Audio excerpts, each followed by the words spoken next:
my least favorite theologians in the church is a guy named John Calvin. My professor used to come to me and said, what's up with you and John Calvin? I said, the dude was like burning people at the stake. I'm not okay with that. I mean, he was burning people at the stake who disagreed with him. He wasn't cooking steaks for them, okay? He was killing them. Other believers. I can't read the guy's stuff. I just can't. He taught this idea, and some people say Calvin didn't really teach it, this idea that God chooses who will be saved and who won't be saved. It's called predestination. And it's the idea that we don't have to go out and tell anybody about Jesus because either they're already saved or they're not. God chose beforehand. So we have this teaching, and can I tell you what's happened?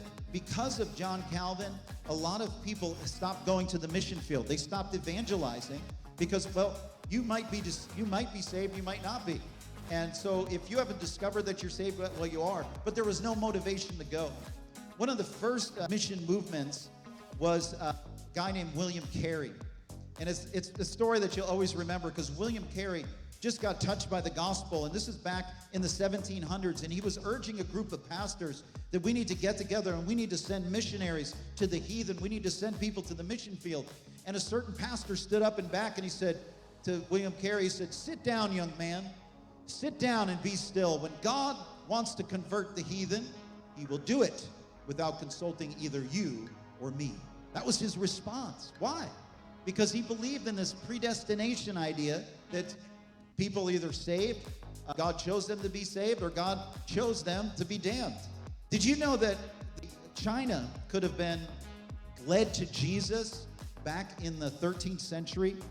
That when Marco Polo returned, that the Khan had requested, was a probably descendant of Genghis Khan, had requested that the Pope send 100 Christian missionaries and scientists to his land to teach his whole kingdom about the gospel and teach them about science. And the Pope at that time sent 2 guys that only got halfway there and turned around and came back. And then the whole region was converted to Buddhism because the Christian church wouldn't go. Ouch, what an opportunity. So John Calvin taught this. He said, we are taught that the kingdom of Christ is neither to be advanced nor maintained by the industry of men, but this is the work of God alone. Sounds real spiritual, doesn't it?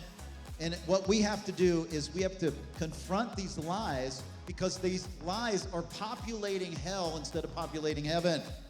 So predestination, garbage.